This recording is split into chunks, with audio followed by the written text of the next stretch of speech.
Let's go and talk about 3 tips to get organized for this upcoming year, because I am a person that really struggled with being organized, especially as a student, even as a teacher, and even now. And it's something that I have to constantly work at. The advice that I'm going to give you in this video is not like some tricks or devices, because in my opinion, everybody has to be able to identify what works best for them. I'm not going to give you any specific little tools or anything that you can follow, but what I want to do is just kind of give you a little bit more higher level stuff for you to be able to focus on, for you to be able to look at and say like, all right, here's where I need to do for this upcoming school year to get better. And here's the most important thing. You're not going to become over organized just by doing one thing, right? There's no app. There's no one little thing that like, oh, once I just have this, everything's perfect. I know when they want to sell you an app or they want to sell you some kind of technique, like that's what they're going to claim. And a lot of times those things are very helpful, right? I have got a lot of benefit out of some like little devices to help me be organized, but nothing is a golden ticket to like understand and be organized for everything. Why am I making a video like this? Not because it's just a video for myself, but everything I'm going to share with you is things that I have used and I'm still trying to implement, because when I went through high school, I was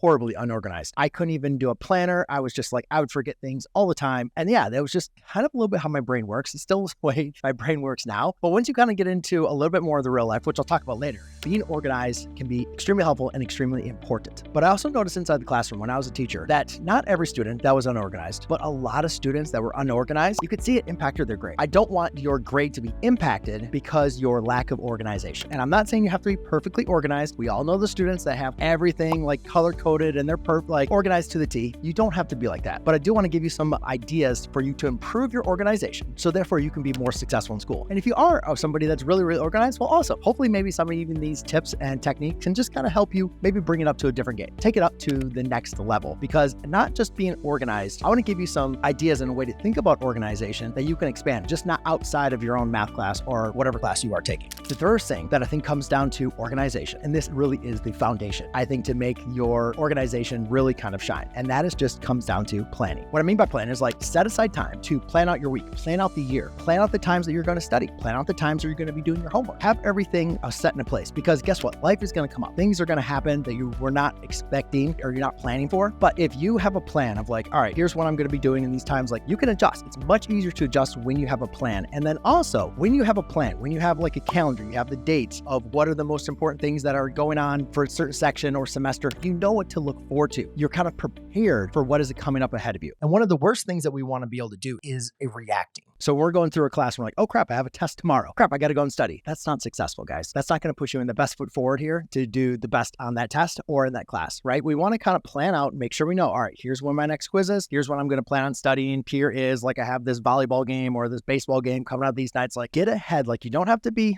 perfect with the time. And again, this is something I still struggle with, because some days or some weeks and days, like I'll have everything planned out. And then other times it just like everything is so chaotic and I can't stay on schedule and I have to move everything around. But I think the better you can get at planning, writing down important dates, right? Like again, you can use a lot of apps to like whenever you have like a meeting or something's going on, like put it down in a calendar, like plan out when things are going to get done. Because the reality is, especially with me, is I'm going to forget things. I don't have like some alerts or some things reminding me when things are. If I don't look ahead on my week saying, here's what I'm going to be doing this week, here's what I want to accomplish. If I don't look at things in the quarterly, like here's what I want to plan and accomplish for these quarters, and I'm not constantly looking at that, then I'm just reacting to my life. That's not a good thing. Deciding, oh crap, what was I going to do a live stream for today? All right, let me go and talk about something random. And you can actually look back on my live stream. There were several times I just did Q&A. That's all it is, because I didn't plan ahead what I was going to be talking for this week. I didn't have a thumbnail, didn't have a title, I didn't have anything. I was like, I'm going to go live. That is not successful. I don't want you to do that. I want you to make sure that you're planning out time. When you have meetings or anything else, it's like write those things down. Get your app, get a notification, an alert, and then also make sure you know, plan ahead your week, your quarters, your months, your year, so you know what you want to accomplish. Now, here's why planning is so hard, because the next thing is you have to give yourself time. When you are organized, you spend a specific amount of time on just organization, right? So here's the thing that I struggled with, because I always wanted to do. I never wanted to set down time and be like, all right, I'm just going to spend some time cleaning my desk. I'm going to set some time just organizing some things. I'm going to set some time looking at my goals, looking at how my plan, how my week is going to look. And you have to set aside that time. If you're constantly just trying to do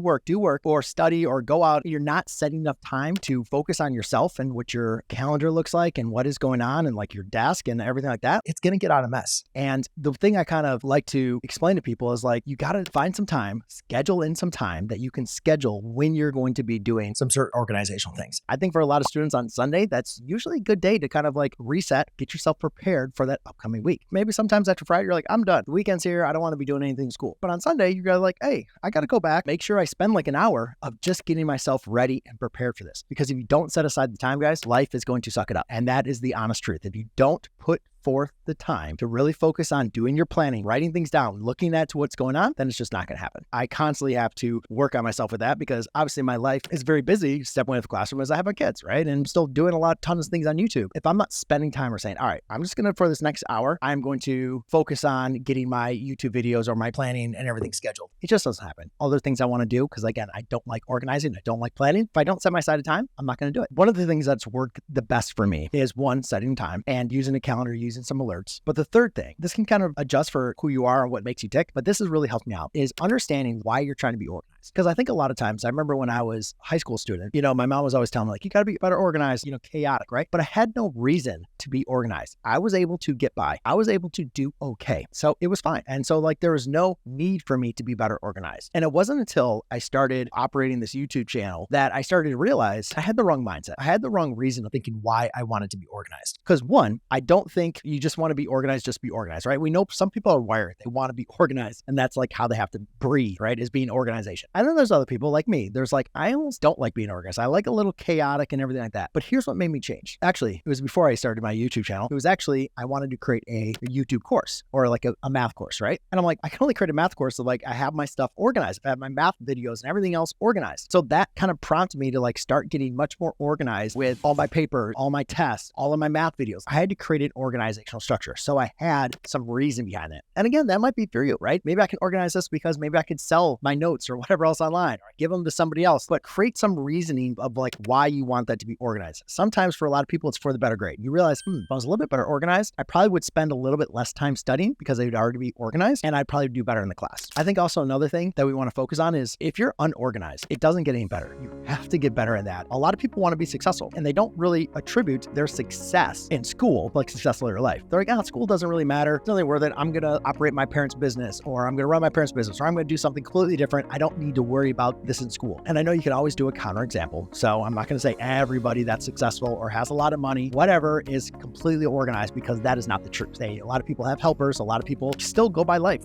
being unorganized. I think there can be a correlation drawn that when you are going up the ladder of success, your organization and your ability to be organized is going to significantly help you later on. That's one thing I found from operating a business. I had to get organized. I had to get better. And so that was reasoning for me to start planning ahead better, right? To have a planner and actually to create my alerts because I would skip meetings and I'd forget them because I didn't write them down. That's not being a successful business owner. And maybe when you're in high school, that's okay, right? Things happen. You're like, and you can always just text your friends and say, I totally forgot. Make up some excuse that came up. You don't want to be doing that for your whole life. I mean, maybe you do. And if you do, that's fine. Like, but your life is probably going to be very similar to, the way it's always been. But if you want to get change, if you want to get better at something, if you want to see a little bit more success, then I would challenge you to get a little bit better at your organizational structure. One of the last things which I always related to goals, sometimes just being organized for success or being organized for future planning is not really a motivator for you. Maybe just being organized for somebody else. Your reasoning for being more organized might be based on what somebody else's thoughts, like how they perceive you, how they look at you. Why do you clean your room? Why do you keep your house clean? Well, again, one, you might like your house being cleaned, right? But the other thing is like, you might say, well, if somebody stops over, or think about your car, do I want my car to be nasty, messy, right? Smell like crap? No, you should always have your car clean because you never know when somebody's going to like need a ride or you want to hop in. Like, you don't want to be that person that's like getting food and everything out of like your seat and it's smelling and like something's rotting. And no, you want to keep your car clean. Even if it's something that doesn't bother you, if there's like some dust or whatever else, like a little bit dirty in your car, you want to keep it clean for at least other people. And sometimes that is a big motivator, or that can be a big motivator if you don't have that internal motivation for you. Again, these are not granular tips for you to be organized, but hopefully these kind of 3 higher level ways of thinking about organization is going to help you out for this year. And I hope you have a great school year and you get better at doing your organization.